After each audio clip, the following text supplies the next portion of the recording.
Episode के start में हम लोग इसी मर्चेंट को देखते हैं जो कि बता रहा होता है कि तुम्हें पता है मैं मरते मरते बचा हूँ तुम्हारी ये स्टूपिड प्लान की वजह से। जिसपे ये बंदा कहता है अब चलो भी मजाक मत करो, इससे पहले फाइट स्टार्ट भी हो पाती, तुम वहाँ से भाग गए थे। जिसपे ये बंदा कहता है कि मैं कुछ और कर भी नहीं सकता था। मैं उम्मीद करता हूँ तुम्हें अभी तक रिपोर्ट मिल ही गई होगी। वो डीमन हमारी इमेजिनेशन से काफी ज्यादा पावरफुल था और शायद ही उसे कोई हरा भी पाता। और उसी के ऊपर से हिनाता अब रिमरो के साथ मिल चुकी है। अब इससे बड़ी बात और क्या हो सकती है। इस पे ये कहता है कि मुझे मानना होगा कि ये मेरी गलती है और जहाँ तक मुझे लगता है कि अब डीमन लॉर्ड रिमरो अपने प्लान की तरफ बढ़ेगा। वो जूरा फॉरेस्ट को पूरे वर्ल्ड की इकोनॉमी का सेंटर बनाना चाहता है। अब पब्लिक में कुछ भी तमाशा करने से हमारा ही नुकसान होगा। अब मेरे ख्याल से तुम्हारे लिए भी सेम बात है। जिसपे ये बंदा कहता है कि तुम ठीक कह रहे हो, अपनी गलती अगर हम लोग गिनने बैठेंगे तो उसके लिए हमारे पास टाइम नहीं है। तुम्हारा क्या ख्याल है। जिसपे ये बंदा कहता है कि तुम काफी जल्दी समझ गए, तो फिर चलो एक बार फिर से साथ मिलकर अपनी इकोनॉमी को बचाने की ट्राई करते हैं। जिसपे ये बंदा कहता है एक सेकंड रुको, हालांकि हम तुम्हारी फैमिली के साथ अच्छे रिश्ते बना चलना चाहते हैं, लेकिन डीमन और रिमरो को अपोज करने के लिए हमारे पास कोई भी शब्द नहीं है, इसलिए ये मत सोचो कि हम तुम्हारी मदद करने वाले हैं। जिसपे ये बंदा कहता है कि तुम ऐसा कर भी कैसे सकते हो, इसमें तुम्हारा भी नुकसान होगा। तो ये एक्सप्लेन करते हुए कहता है वेल लेडी हिनाता मेरा फेस जानती है और अगर मैं फिर से कुछ करने की ट्राई करूंगा तो इस बार मैं पकड़ा जाऊंगा, इसलिए अच्छा होगा कि मैं सब कुछ छोड़ के अभी अपने होमलैंड वापस लौट जाऊं। फिलहाल मेरी जगह कोई और ले लेगा और हाँ अपनी ट्रांजेक्शन हम ऐसे के वैसे ही रखेंगे। जिसके बाद ये बंदा वहाँ से चला जाता है। उसके जाने के बाद ये कह रहा होता है इसको लगता है कि ये मेरा एडवांटेज ले सकता है, लेकिन शायद इसे पता नहीं कि उनको खत्म करने के बाद मेरा अगला टारगेट यही होने वाला है। फिलहाल सीन शिफ्ट होता है, हम लोग यहाँ पे एक बार फिर से एक मीटिंग को देखते हैं जहाँ पे एक साइड पूरे वेस्टर्न होली चर्च वाले बैठे थे। अब रिमरो हमें बताता है कि ये है लुइस जो कि वेस्टर्न होली चर्च का प्रीस्ट है और रिमरो ने उस दिन जिसको देखा था वो इसका भाई था जिसका नाम रॉय था, जो कि उस दिन डीमन लॉर्ड वैलेंटाइन बन के आया था। रिमरो ये भी बता रहा होता है कि हालांकि हिनाता ने सारे क्रूसेडर्स को बता दिया है कि एक्चुअली में डीमन लॉर्ड लूमिनस यानी कि डीमन लॉर्ड वैलेंटाइन ही उनकी गॉडेस भी हैं। अब हम लोग एक फ्लैशबैक देखते हैं जहाँ पे ये दोनों ही बोल रहे होते हैं कि आपको हमें ये पहले बता देना चाहिए था,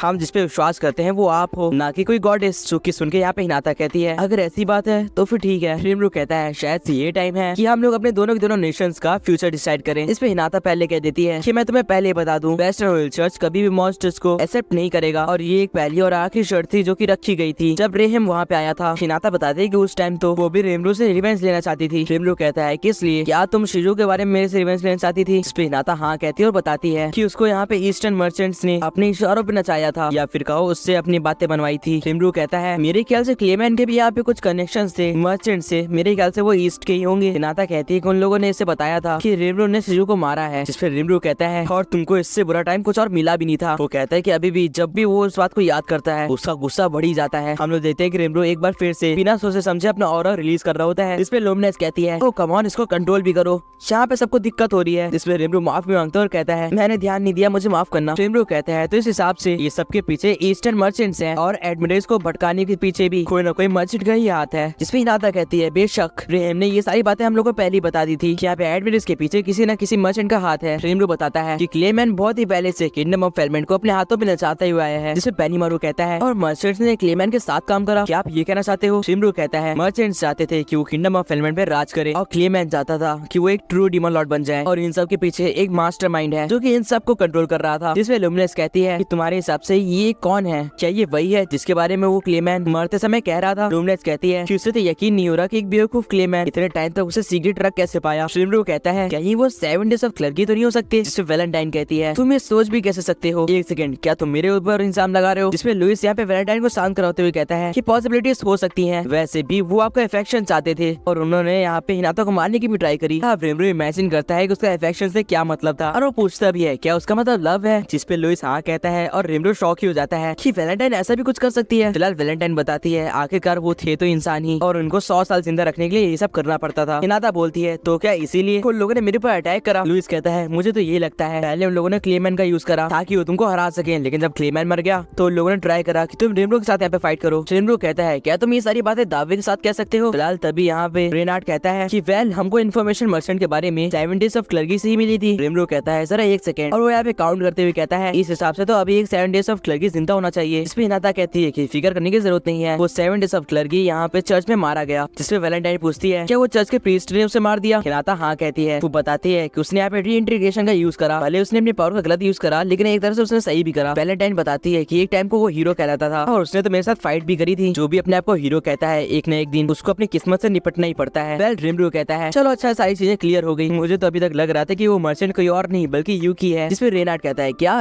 यूकी, क्या तुम उसकी बात कर रहे हो। रिमरो कहता है हाँ यूकी, जो कि बहुत सस्पिशियस कैरेक्टर है और पहले मुझे लग रहा था कि वही इन सब के पीछे है। हिनाता कहती कहती है हो भी सकता है, शायद से हमें उसके ऊपर ध्यान देना चाहिए। रिमरू कहता है क्या तुम अपने होम टाउन से आए हुए इंसान पे शक कर रही हो? हिनाता कहती है शक नहीं, बस एक पॉसिबिलिटी हो सकती है ना। इसमें रिमरू कहता है शायद से तुम ठीक कह रही हो, मुझे इतना फ्री नहीं होना चाहिए, वैसे भी क्या पता वो मास्टरमाइंड अभी जिंदा हो। फिलहाल अगले सीन में यहाँ पे शुना आती है और बोलती है कि आप सबका लंच तैयार है, जिसके बाद ये लोग उसको यहाँ पे प्रे करके लंच अपना स्टार्ट करते हैं। हिनाता कहती है इससे पहले हम आगे बढ़े, मैं एक चीज क्लियर चाहती हूँ, क्या तुमने हमें माफ कर दिया है? इस पे रिमरू कहता है हाँ बिल्कुल, तुम लोग से जो भी चीजें हुई उसके लिए मैंने तुम्हें माफ कर दिया है। लेकिन लुमिनस कहती है कि ऐसे कैसे चलेगा, हमने वन साइडेड फाइट करी है, इसलिए हमें तुम्हारी इस नुकसान की भरपाई तो करनी होगी। और इन सब के बीच एक निकम्बा लिजर्ड बैठ के सिर्फ और सिर्फ मांगा पड़ रहा था। इसके बाद वेल्ड्रा कहता है कि प्लीज मेरी साइड मत देखो, रिमरू कुछ करो। फिलहाल हिनाता भी यही कहती है कि वो माफी के तौर पे कुछ करना चाहती है, जैसे कि कोई भरपाई। रिमरू कह रहा होता है जरा मुझे सोचने दो। इसके बाद वो कहता है क्यों ना हम लोग वेस्टर्न होली चर्च और हमारे नेशन के बीच में एक ट्रीटी फॉर्म कर लें। इसमें वैलेंटाइन कहती है वेल आइडिया बुरा नहीं है, लेकिन इसके बदले मुझे कुछ चाहिए होगा। हर रिमरू सोच रहा होता है क्यों ना मैं वेल्ड्रा को ट्रेड कर दूं। इसमें वेल्ड्रा यहाँ पे रिमरू से कहता है कि तुम मेरे बारे में क्या सोच रहे हो, तुम्हारा चेहरा देख के लग रहा है कि तुम कुछ बुरा ही सोच रहे हो। इसमें रिमरू कहता है वेल्ड्रा ये सिर्फ तुम्हारे ख्याल है, मैं कुछ नहीं सोच रहा। वेल्ड्रा कहता है कि नहीं नहीं तुम पक्का मेरे बारे में कुछ बुरा सोच रहे हो, मुझे सब पता चल रहा है। फिलहाल वैलेंटाइन कहती है कि तुम चुप ही रहो तो ज्यादा अच्छा है, एक ना समझ लिजर्ड। चुकी सुन के वेल्ड्रा कहता है ये मेरी गलती नहीं है, मुझे माफ करना। फिलहाल अब यहाँ पे वैलेंटाइन बताती है कि अगर ऐसी बात है तो फिर ठीक है, मैं 100 सालों के लिए यहाँ पे तुम्हारे साथ एक डिप्लोमेसी ट्रीटी फॉर्म करने के लिए तैयार हूँ। रिमरू कहता है क्या सच में 100 सालों के लिए? ये सुन के हिनाता भी शौक हो जाती है और कहती है कि आप इसके लिए तैयार हो? वैलेंटाइन कहती है हाँ बिल्कुल, किसी कोई दिक्कत है क्या? फिलहाल यहाँ पे ये बंदा बता रहा होता है कि उसे नहीं लगता रिमरू समा बुरे हैं, अगर रिमरू समा बुरे होते तो अभी तक वो लोग जिंदा ना होते। इसमें ये बंदा कहता है कि तुम ठीक कह रहे हो, हम उन पे विश्वास कर सकते हैं। साथ साथ में ये बता रही होती है वैसे भी सोई काफी ज्यादा जेंटल था। ये सुन के बेनीमारू और रीगुड सोच रहे होते हैं कि जेंटल उसका मतलब क्या था। फिलहाल यहाँ पे रेनार्ड पूछता है लेकिन इससे क्या होली चर्च की यहाँ पे इज्जत नहीं गिरेगी? जिसे वैलेंटाइन बताती है कि बिल्कुल नहीं, और वो बताना शुरू करती है कि जो लीडर्स के द्वारा रूल सेट हुए थे उससे कोई दिक्कत नहीं है। अब लीडर्स यहाँ पे पहली बार ये लोग सुनते हैं। अब वैलेंटाइन बताती है कि उन रूल्स में लिखा हुआ था कि जब तक शांति के लिए सारे काम हो रहे हैं तब तो कोई भी दिक्कत नहीं है। ये बंदा कहता है लेकिन अभी तक हम लोग जो चीजें फॉलो करते हुए आ रहे थे क्या हम उनको इतनी जल्दी ठुकरा सकते हैं? हिनाता कहती है कि हमें ऐसा करना ही होगा, वैसे भी सबको यहाँ पे खबर मिली चुकी होगी कि 100 से ज्यादा क्रूसेडर्स यहाँ पे इस नेशन साइड आए थे। लुइस कहता है वैसे भी अगर सबको मालूम पड़ जाएगा कि सारे क्रूसेडर्स और हिनाता हार गए हैं तो सब पे क्या प्रभाव पड़ेगा? रिमरू कहता है तो फिर क्यों ना हम लोगों ने बताया कि हिनाता और मेरा ड्रॉ हुआ है। इस पे हिनाता कहती है क्या तुम श्योर भी हो? और रिमरू कहता है हाँ बिल्कुल। हिनाता बताती है इस दुनिया में ऐसा बहुत ही कम हुआ है कि किसी ने यहाँ पे डीमन लॉर्ड को हराया हो, तुम ये समझ रहे हो? रेनार्ड कहता है वैसे भी अगर एक डीमन लॉर्ड किसी ह्यूमन से हार जाएगा तो बाकी सारे डीमन लॉर्ड्स उसका मजाक उड़ाएंगे, उस पर हमला करने की ट्राई करेंगे। रिमरू कहता है उसकी फिक्र मत करो बेनीमारू, अगर ऐसा कोई करता है तो तुम क्या करोगे? इसमें बेनीमारू कहता है ज्यादा कुछ नहीं, उसका शरीर अलग कर दूंगा उसके शरीर से। ये सुन के हिनाता कहती है तुम सच में काफी डायरेक्ट बात करते हो बेनीमारू। फिलहाल रिमरू कहता है तो फिर सबको सॉर्ट हो गया मेरे हिसाब से। ये बताती है वैसे भी यहाँ पे काफी सालों से ये बहस चलती हुई आई है कि हाफ डीमंस यहाँ पे ह्यूमन है या फिर डीमन, और उसे लगता है कि अगर ये सब लोग साथ मिलके रहे तो ज्यादा अच्छा होगा। रिमरू कहता है तो फिर सब कुछ डिसाइड हो गया, तुम लोग अपने मेंबर्स में से कुछ लोग यहाँ पे छोड़ सकते हो। जिसपे ये लोग डिसाइड करते हैं कि ये दोनों यहाँ पे रुकने वाले हैं ताकि वो लोग रिमरू के ऊपर नजर रख सके। फिलहाल अगली सीन में शाम हो जाती है और रिमरू इन सबको बाय करने के लिए बाहर आता है। इससे पहले कि वो लोग जा पाते हैं रिमरू यहाँ पे एक स्वॉर्ड निकालता है और कहता है हिनाता शायद ये तुम्हारी है। इसको देख के हिनाता को याद आता है कि जब रिमरू और उसकी फाइट हुई थी तो रिमरू ने उसके स्वॉर्ड को निगल लिया था। हिनाता कहती है कि थैंक्स अ लॉट, शायद इसके साथ मेरी पावर और भी ज्यादा बढ़ जाएगी। और हमें मालूम पड़ता है कि ये स्वॉर्ड जो है वो वैलेंटाइन ने गिफ्ट करी थी हिनाता को। अब जब हिनाता वहाँ से लड़ने लग जाती है तो रिमरू से रोकता और कहता है कि अगर तुम चाहो तो आज रुक सकती हो। इस पे हिनाता कहती है कि आज इवनिंग में क्या बनाया है तुमने? उसी ने वहाँ पे वैलेंटाइन भी जाती है और कहती है क्या सुकियाकी? तो फिर तो मैं भी रुकने वाली हूँ। रिमरू कहता है क्या कह रहे हो, तुम लोग सच में रुकने वाले हो? फिलहाल हम लोग शुना देखते हैं जो कि बता रही होती है कि आज की मेन डिश जिसका नाम है सुकियाकी। इसके बाद सब लोग जितने भी लोग यहाँ पे होते हैं वो चीयर्स करते हैं और रिमरू कह रहा होता है फाइनली वो अल्कोहल का मजा ले पाया है। अब हम पास्ट में देखते हैं जहाँ पे वैलेंटाइन अल्कोहल को ले रही होती है और एंजॉय कर रही होती है। रिमरू कहता है इसका ज्यादा रोज मत लेना, नहीं तो काफी ज्यादा बुरा हो सकता है। वैलेंटाइन कहती है फिक्र मत करो, तुमने मेरे को समझ क्या रखा है, पॉइजन को यहाँ पे नलिफाई कर सकती हूँ। तो फिर ये क्या है? रिमरू पूछता है एक सेकंड, क्या तुम उसे डिसेबल या फिर इनेबल भी कर सकती हो? जिस पे वैलेंटाइन हाँ कहती है और रिमरू से रिक्वेस्ट करता है कि वो उसे भी सिखाए। इसके अगले इसमें रिमरू ड्रंक हो रखा था और कह रहा था फाइनली ड्रंक होने का मजा कुछ और ही है। हम लोग हिनाता के हाथ में राइस बॉल देखते हैं, उसको देख के उसकी आंखों में आंसू हो जाते हैं। वो कहती है क्या तुम मुझे बताना चाहोगे कि तुम्हें ये कहाँ से मिला? रिमरू कहता है अगर तुम्हें वो नहीं चाहिए तो उसे वापस कर दो यहाँ पे। जिसपे हिनाता कहती है ऐसी बात नहीं है, मैं बस पूछ रही थी क्योंकि मैं जानना चाहती थी कि तुमने 2 साल में इतनी ज्यादा प्रोग्रेस कैसे कर ली। रिमरू कहता है क्यों, कमाल है ना? वैसे तो हम लोग अभी बहुत भी काफी ज्यादा चीजें करना चाहते हैं। वो बताता है कि कुछ टाइम के अंदर ही किंगडम ऑफ एलिमेंट का किंग यहाँ पे यॉम बन जाएगा, जिसके बाद वो लोग उसके साथ भी ट्रीटी फॉर्म कर लेंगे। देखते देखते वो लोग काफी ज्यादा ट्रीटीज फॉर्म कर चुके होंगे और सबके साथ मेल जोल बना चुके होंगे। हिनाता और सब लोग सुन के ये सब हैरान होते हैं। रिमरू बता रहा होता है तुम्हें पता है क्या, हम लोगों ने और भी चीजें सोच रखी है। वो बताता है कि आपके साथ ट्रीटी फॉर्म होने के बाद हम एक जाइंट हाईवे बनाएंगे जो कि सब जगह कनेक्ट होगा ताकि ट्रांसपोर्ट की चीजें काफी ज्यादा जल्दी हो सके। वो बताता है कि उसने एक नई नई टेक्नोलॉजी को भी फॉर्म करा है, जिसकी हेल्प से वो एक स्टिंग को यूज करके काफी दूर तक मानव को एग्जैक्टली पहुंचा सकता है, जिससे काफी ज्यादा कम्युनिकेशन इजी हो जाएगा और फास्ट भी। वो कह रहा होता है क्यों, कमाल की बात है ना। हाँ मुझे पता है कि मैं खास हूँ। हिनाता कहती है क्या तुम मुझे ये बातें इजिली बता सकते हो, मेरे ख्याल से कॉन्फिडेंशियल होनी चाहिए। रिमरू कहता है तुमने बात तो सही कही, शायद मैंने कुछ ज्यादा ही बता दिया। जिसको सुन के यहाँ पे रेफेल कहती है पॉइजन नलिफिकेशन वापस रिज्यूम हो रहा है और रिमरू जो ड्रंक हो रखा था वो नॉर्मल हो जाता है। हिनाता कहती है अगर तुम ऐसा कर रहे हो तो तैयार रहना ताकि तुम एंजल्स के साथ फाइट कर सको। रिमरू कहता है एंजल्स, तुम क्या बात कर रहे हो। लुइस बताता है कोई भी कंट्री यहाँ पर ज्यादा इवॉल्व हो जाती है तो एंजल्स उन्हें आके तबाह कर देते हैं। वैलेंटाइन बता रही होती है कि एक बार कुछ इसी तरह से उसके नेशन भी बर्बाद हो चुका है, अगर वो मेरे सामने आएंगे तो मैं उनसे फाइट कर लूंगा। हिनाता कहती है मुझे तुमसे ऐसी उम्मीद थी रिमरू, फिलहाल हम भी तुम्हारी मदद करेंगे। और वैलेंटाइन बताती है कि अगर ऐसा कुछ भी हुआ तो वो भी रिमरू की मदद करेगी, क्योंकि वो नहीं चाहती कि उसका नेशन फिर से तबाह हो जाए, जैसे कि एक बार एक नासमझ लिजर्ड ने कर दिया था। और वो यहाँ पे वेल्ड्रा की बात कर रही होती है। फिलहाल तभी ये बंदा आगे आता है और वो कहता है लेडी हिनाता, अगर आप ये नहीं खाने वाली हो तो कोई बात नहीं, इस लाजवाब चीज को मैं खा लेता हूँ। जिसके बाद वो उसे खा भी लेता है और हिनाता से कह रही होती है क्या तुम्हें अपनी मौत प्यारी है, अब तैयार हो जाओ मार खाने के लिए। इसके बाद ये कह रहा होता है मुझे माफ करिएगा, मुझे नहीं पता था कि आप इतना बुरा मान जाओगे। फिलहाल अगली सीन में हम लोग यहाँ पे यूकी को देखते हैं, जो कि कह रहा होता है अब हम लोग अपनी जो बातचीत है वो 5 एल्डर्स के साथ कर सकते हैं, क्योंकि अब सब कुछ शांत हो गया है। हम लोग देखते हैं कि वहाँ पे निकोलस भी बैठा होता है, जो कि कह रहा होता है लेकिन उन बेवकूफ लोमड़ियों को तो देखो, वो लोगों ने इतना भयानक मॉन्स्टर मेरे ऊपर छोड़ दिया। ये कह रहा होता है जहाँ तक मुझे याद है उसका नाम डियाब्लो है और शायद से वो इतना ज्यादा पावरफुल है कि वो ब्लैक का कॉम्पिटिशन भी कर सकता है। क्योंकि कहता है उसके हिसाब से इस टाइम सामने सामने अटैक करना काफी ज्यादा खतरे से भरा हुआ होगा। जिसपे ये कहता है मुझे नहीं लगता कि इतना ज्यादा बुरा होगा, लेकिन उसका डाउट है कि सर्ब्रेस उसके सामने टिक भी पाएगा। जिसपे यूकी कहता है कि उसने ट्राई करी थी कि वो हिनाता को यूज कर सके, लेकिन अब सोच वो फेल हो गया, इसलिए अच्छा होगा कि इस टाइम वो लोग शांत रहे। निकोलस कह रहा होता है कि वो 5 एल्डर्स सिर्फ और सिर्फ भौंक सकते हैं, वो कभी भी किसी को भी काटेंगे नहीं। जिसपे यूकी कहता है कि उसने ये बात पहले ही भाप ली थी कि डीमन और ड्रीम रो काफी ज्यादा सॉफ्ट है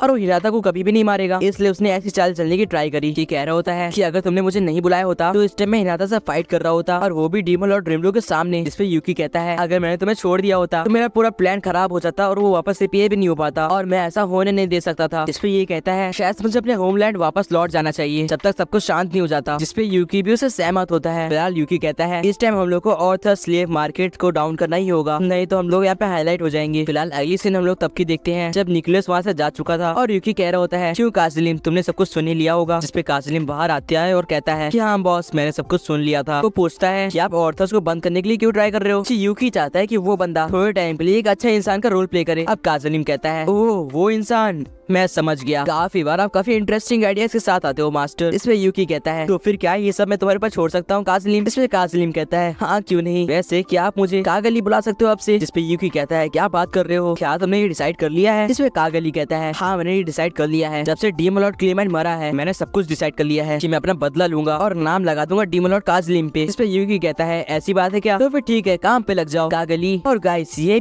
एपिसोड भी एंड हो जाता है। आप लोगों को ये एपिसोड कैसा लगा कमेंट्स में बताना एंड सब्सक्राइब करो दोस्त अगले एपिसोड देखने के लिए। बाकी मैं मिलता हूं आपसे किसी और नेक्स्ट वीडियो में। Till then good bye.